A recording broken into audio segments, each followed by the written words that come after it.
Welcome to the Startup of the Year podcast, where each episode we showcase exciting new companies from around the world. This podcast is produced by Established, creators of the Startup of the Year program. Established is focused on helping organizations with their innovation, startup, and communication strategies.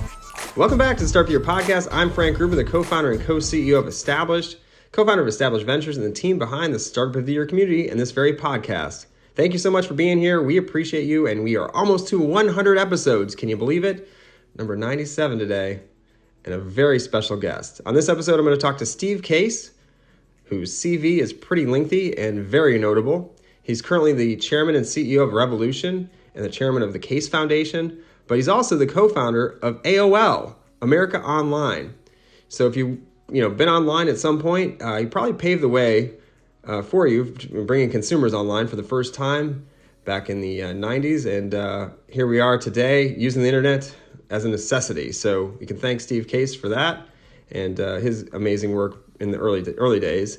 And now he's, since 2014, he's launched the Revolution Rise of the Rest, an initiative to accelerate the growth of tech startups around the country.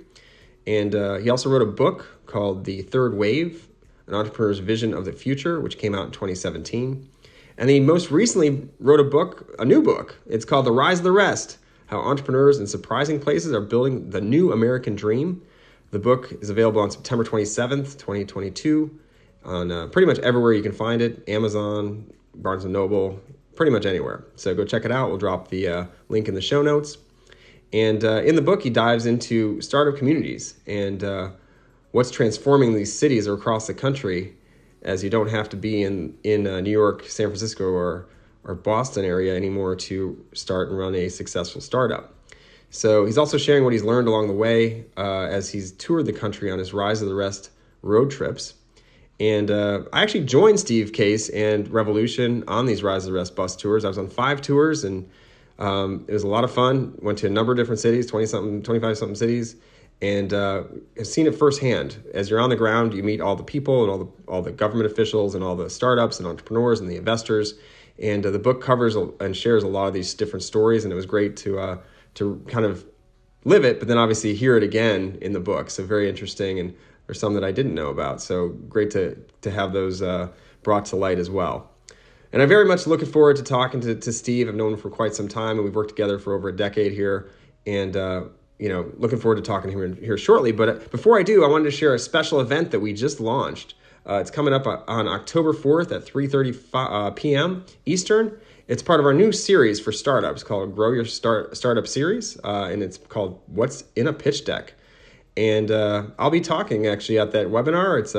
I'm going to be hosting it, and I'm going to share what you can do to rock your next pitch deck with some simple and straightforward advice. So if you want to learn more about it, it's a free event. You just simply go to the show notes and learn more and click on the link, or go to soty.link/pitch deck webinar. I'll also share it in my own Twitter at Frank Gruber, and it's at Startup of Year, I think is the other one you can look at, and find out more about this. And if you can't find it online, it should be in our stream somewhere, and you should be able to click and register and join us. We also have been highlighting startups. We like to, ring the bell or beat the drum of startups all around the country, and have been doing that and amplifying their stories for over 15 years now in various forms and formats. And today, on today's episode, I want to shine a light on Aloha boomboxes, which it actually allows you to play your favorite songs without having to connect to a smartphone. So you can take your music anywhere. It relies on a 4G or 5G LTE connection, and it can be you're charged via solar. So it's got the ability to keep going even when you don't have a plug, or it has a battery built in, of course.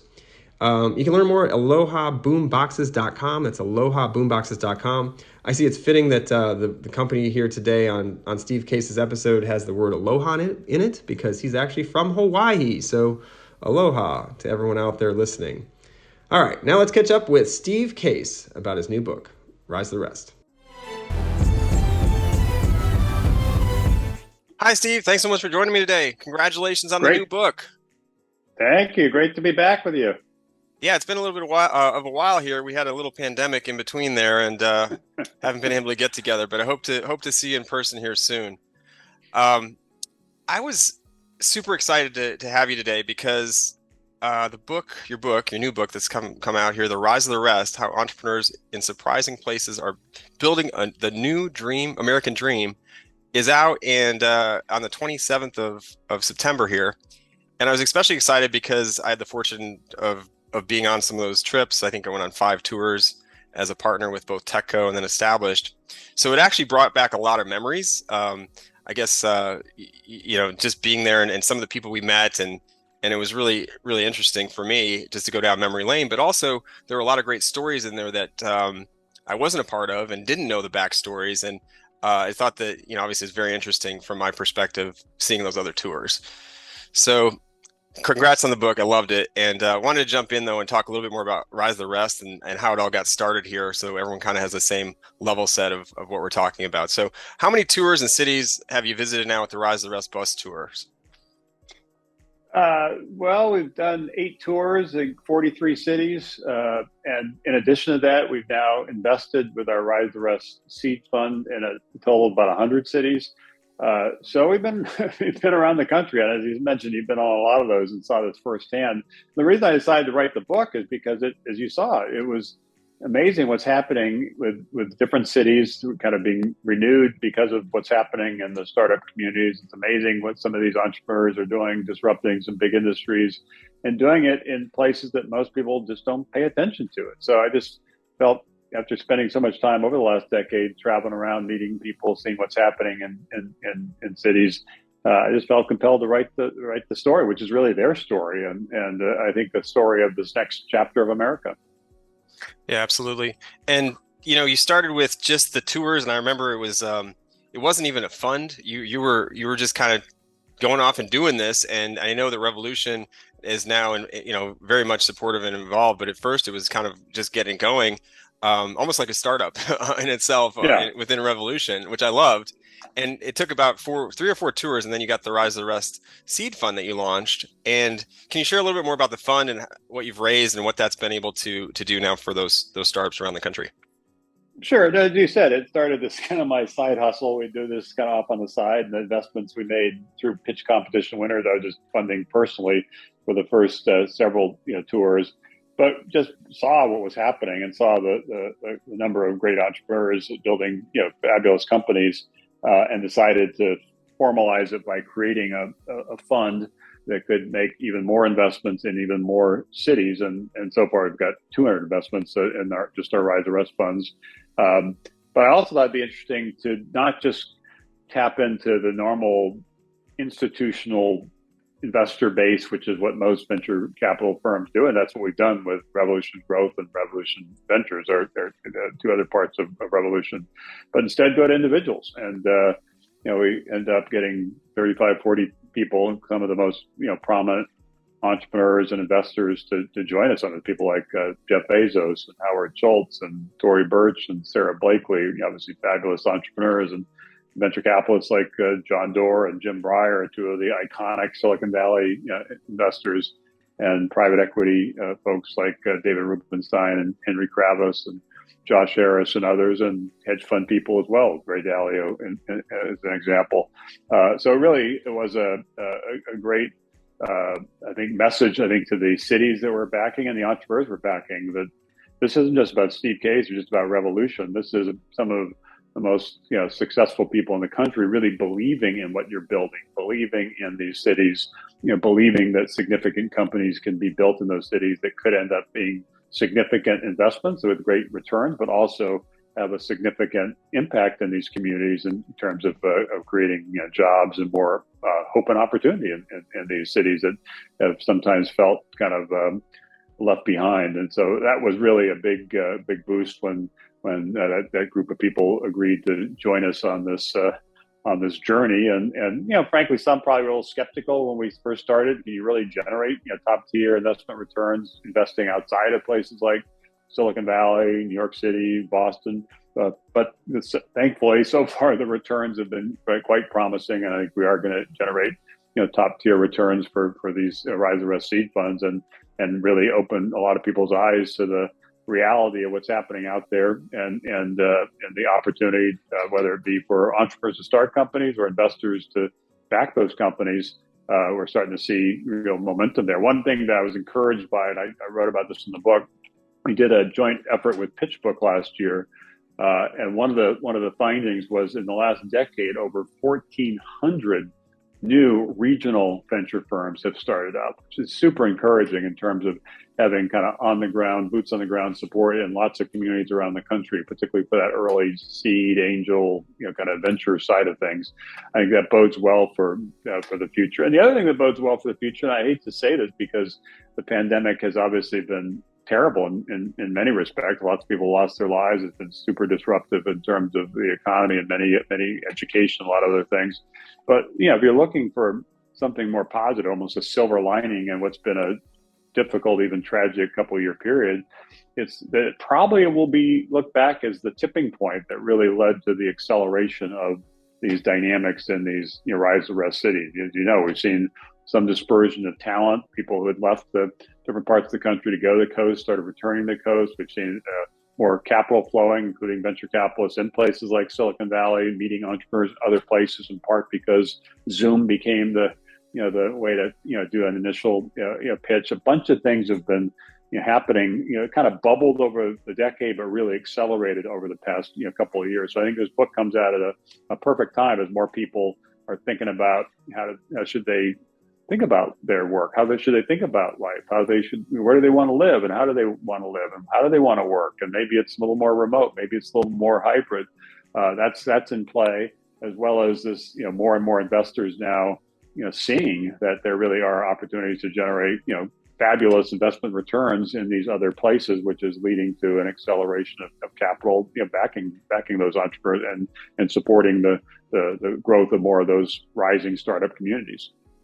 Yeah, absolutely. And in particular to that fund, I think one of the things I noted is, and you mentioned it a moment ago, is that you've kind of sparked these other investors in these other regions. Because I know that the fund itself, it's a seed fund, and it doesn't necessarily lead investments. It tries to get others in the community to support these startups as well. And I think that's an interesting approach. And can you share a little bit more about your process for thinking through that particular part of it? Because I know it could be easy for you to go in and just fund a bunch of companies and lead all those investments, but I know you've been intentional about not leading investments and trying to get more people off the sidelines. Yeah, no, I think it's super important. And there's an African proverb that kind of animates the way we think about this. If you want to go quickly, you can go alone, but if you want to go far, you must go together. And we really want to go far, so we want to go together. And that means, kind of collaboration with others, whether it be collaboration of some of the investors I just mentioned that are joining us as investors in our fund so we can invest in these companies, or collaboration in these communities. And so far we've co-invested with over 300 regional venture firms, and they really do lead the round. They take the board seats. We then try to create a network across these different entrepreneurs, across these different cities, hosting things like Rise of Rest Summits and many other ways to add value and allow these entrepreneurs and frankly other investors we're co-investing in to tap into our broader network, and so they can do things that they couldn't perhaps otherwise do. So that's a key part of our strategy with the Rise the Rest. We really believe in this notion of collaboration and partnerships, and are really intentional about working with some of the very best regional investors, identifying opportunities to work together to co-invest. We write a relatively small check in the initial round, typically around $500,000. Others are typically writing a larger check, but then we really try to do everything we can to help those companies be successful, and do write follow-on checks in terms of we call it land and expand. So we do an initial land investment, and then we are prepared to invest in the follow-on rounds. But there too, we're really looking for other venture capitalists to take the lead, and we are hopeful that. And part of the reason we even launched the fund, and part of the reason we launched it with a lot of these credible, kind of investors, is we thought the best way to get more capital to more entrepreneurs in more parts of the country was to prove that you could generate, top tier returns by doing that. And so that's why the focus has always been on making sure we are generating those returns, because that will lead, we believe, other investors, including some on the coast, to start looking at these different cities, and that's started to happen. I think we'll see more of it in the years ahead. Yeah, absolutely. And I think, the book itself and just your overall mission is bigger than just that, right? So in just reading the book, you talked about when you first got to Washington, D.C., and you were part of the 200th birthday of the United States, and here we are coming upon soon our 250th birthday, and really lay out what you'd like to see happen. And one of those things is leading in innovation and entrepreneurship in the future. And can you talk a little bit more about that mission and what you're seeing and how you're continuing to kind of drive towards that as a leader in the community?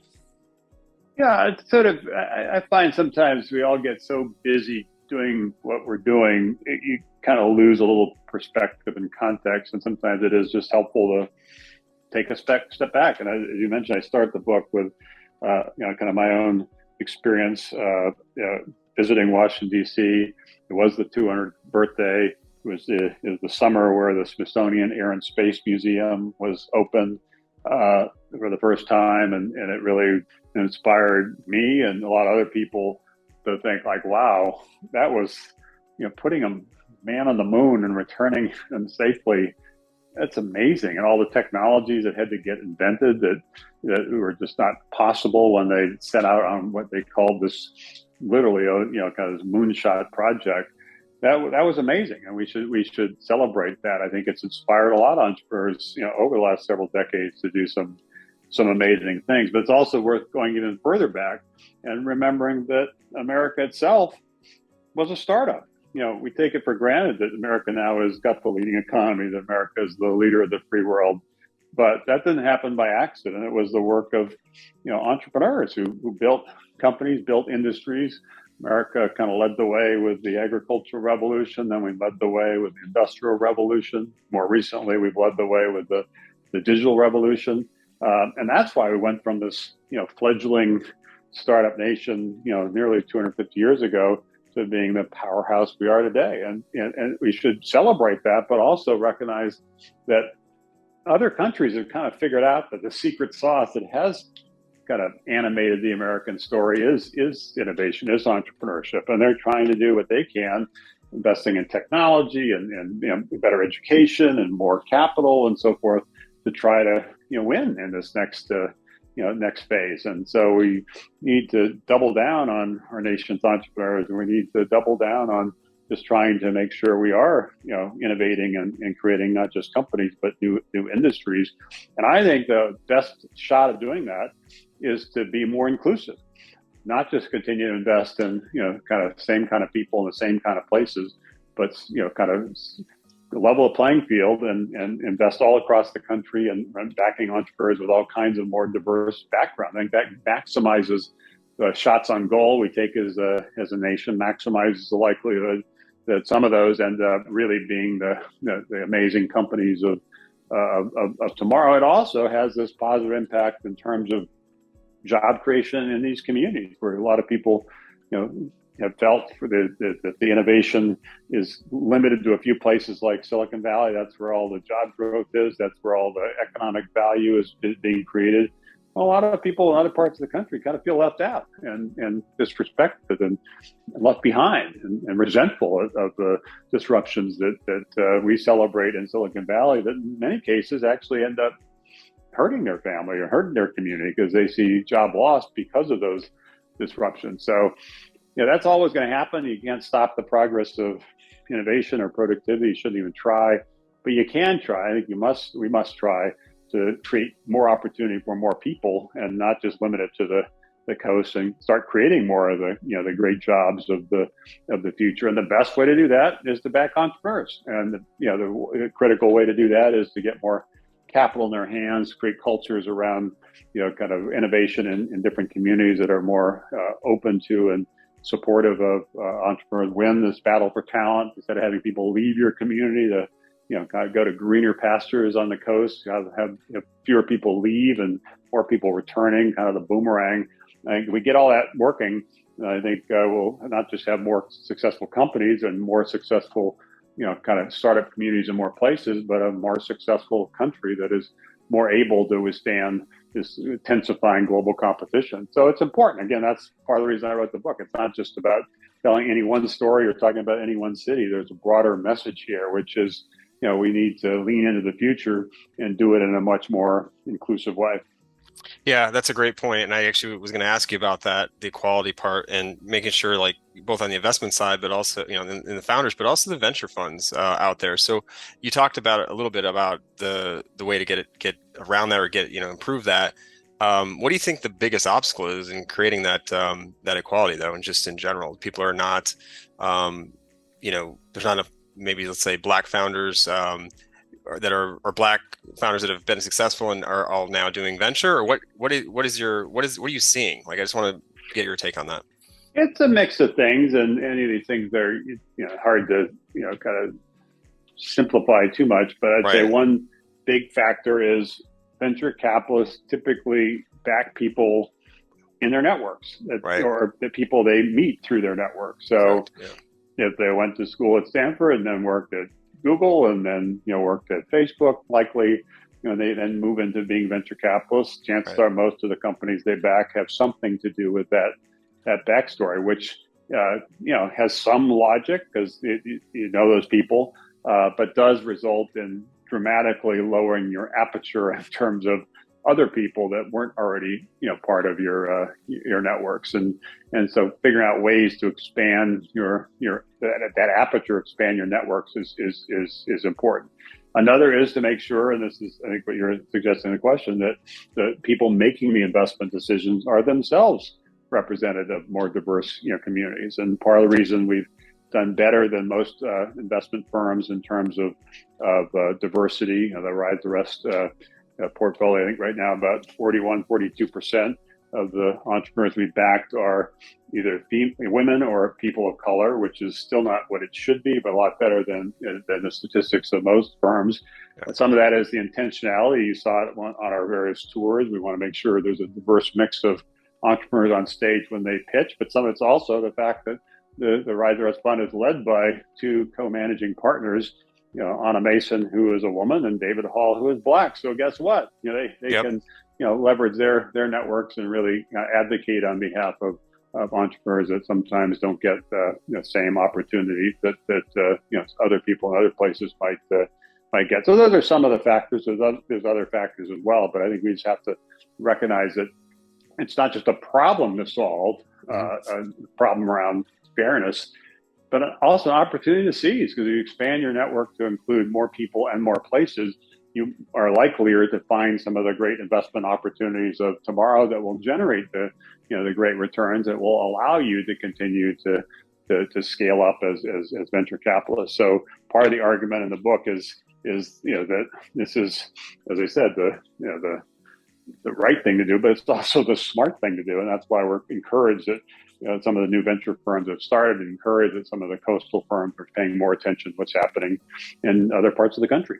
Yep, and I believe there. I don't remember which publication put it out, but there was some research done behind that as well to show that there is, financially it makes sense too, which obviously some people weigh heavier than everything else. So I think that's important to note as well. So you're leading by example, and I love it. I think it's spot on. Let's talk about some of the things that are near and dear to my heart. I mean, ecosystem building is a big part of that book. It's been what you've been doing. You're not calling it that necessarily, but that's what you've been doing, like going out on the road and bringing all these people together. I've also been doing that for quite some time. So I wanted to get your take on the right approach when it comes to ecosystem development, and get what should cities be doing if they're trying to, I guess you could say, up their game or rise? What are some of the things that they should be thinking about? Well, again, you say you've done this for a lot of years as well, so you can answer your own question as well as I can. But some of the things I'd point out is that we've done a number of research studies on this in terms of Rise the Rest reports, and a good bit of it's included in this book. And there's different aspects, as you well know, the kind of ecosystem development. But to me, it starts with just intentionality. The communities have to realize that the future is in part in the hands of their entrepreneurs. That if they're just kind of resting on their laurels and just relying on the fact they have a bunch of big, maybe Fortune 500 companies in their community, some of those are going to fall by the wayside. The statistics are pretty sobering there. About half of the Fortune 500 turns over every 25 years. So, it's great that you have some big companies in your community, but you better be backing some of those new companies that start small, but some of them could end up being big. Otherwise, you're not going to like the way your community looks in 25 years, and you're going to suffer kind of job loss and economic decline. And there are plenty of examples in the book, like the rise and the fall, and now the rise again, the renaissance of a city like Detroit. So that aspect, I think, is important. It's also critically important, again, as you know, and you've seen this in terms of our bus tours, to drive more collaboration in these communities, bring people together. And it's always surprising to me. I guess I shouldn't be surprised because we've been doing this now for a decade, but it still is that in the communities we visit, people that should be working together often don't even know each other. And so part of the reason we even have the bus, is it's a little bit of a Americana road trip iconic thing that attracts some, press attention, which helps us spotlight these entrepreneurs in these cities. But it also is a convening platform. And as you know, we bring people together on the bus and we're driving around town, and that's been very helpful in creating more of that, collaboration, driving more kind of a network density. So that's important.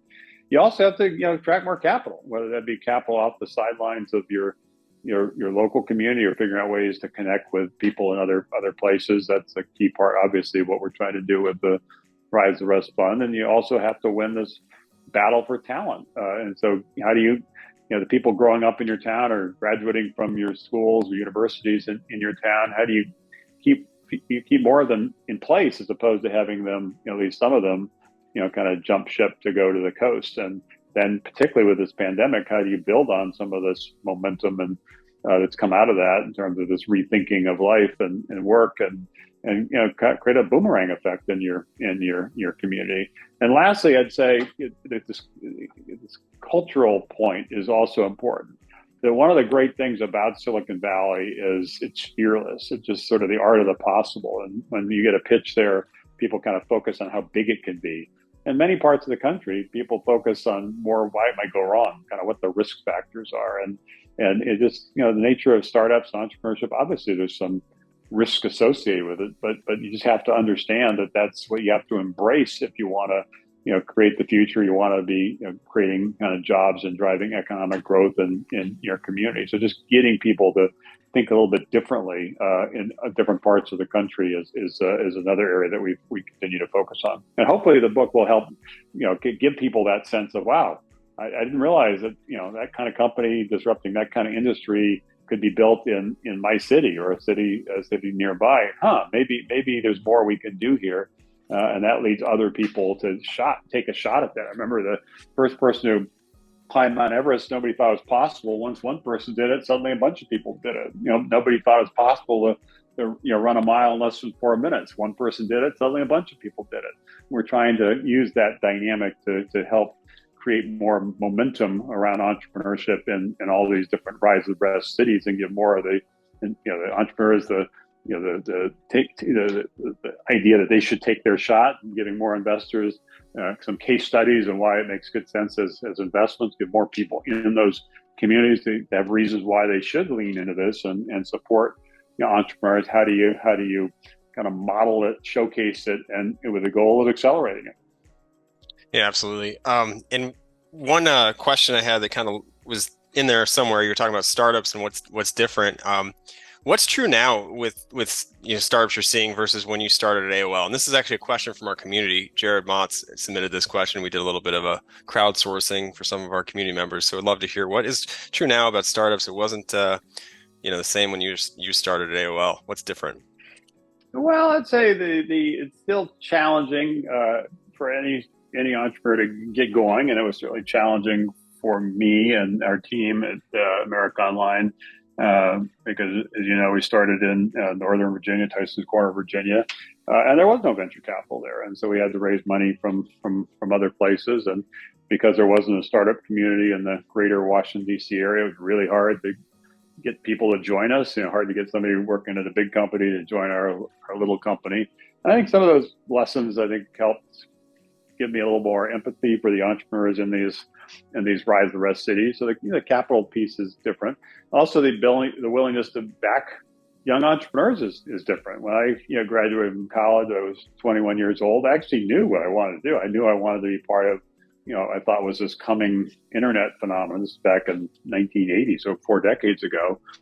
But there was no venture capitalists backing 21-year-olds, back then. So I think those are positives. I think the role that startups have played in many sectors of the economy is also a big positive. The fact that entrepreneurship generally, despite the concerns I just raised around some communities being a little too status quo oriented, too risk averse, I think there's a general recognition that entrepreneurs do play a central role in driving innovation. And so those are some of the factors. It's entrepreneurship is more of an option when people are coming out of school than it was for me. Capital is somewhat more available than it was back then, but that's not to say there's still not significant challenges for any entrepreneur trying to build any company anywhere. Right, absolutely. Great points. All right, that's for Jared, and I'm going to dive back in the book and talk a little bit about the book has kind of 2 sections, and I love how you broke it down. And your last book, The Third Wave, talked about the various waves that we've gone through, and I basically as we've got to this point in our existence, I guess you could say, in innovation, and you now have this pandemic that hit us, and it accelerated us into what you're calling the 4th wave. So can you talk a little bit about the 3rd wave and how it's pushed us into now maybe what you're calling the 4th wave and what that means? Well, just for those who aren't familiar with at least my perspective on this, the first wave was really getting everybody online. When we started AOL, only 3% of people were online, and those 3% were online 1 hour a week. So it was pretty early days, and we and other companies really kind of built the on-ramps to the internet and built reasons why you want to be on the internet and so forth. That was really the kind of the 80s and the 90s, the first couple decades. And then the last 20 years or so has been essentially building software on top of the internet. You didn't have to build the infrastructure because it was already there. So you could just focus on innovations around apps and services like Facebook and Google and many others. That then set the stage for the 3rd wave, which we're in now, where it's sort of the internet meets the real world. And that's driving innovation, disruption across some of the really big industry like healthcare and food and ag and so forth. And we're in that phase. But what we're also seeing now is the convergence, almost like a tidal wave of factors, as we think of different ways to kind of operate as a society, including how we think about work and offices and things like that. This acceleration of capital backing people in other places, the juxtaposition of some public policy, including some of the legislation that just passed this past summer that's going to be funding things like regional hubs. There's just a bunch of things in play that are super interesting, and each of them on their own will have an impact in terms of this next phase of innovation. But as they converge together, it could have a really dramatic impact. And that's, again, part of the reason I wrote the book, trying to tell some of these stories, but also outline, a potential path forward here in terms of what the world might look like 10 or 20 years from now.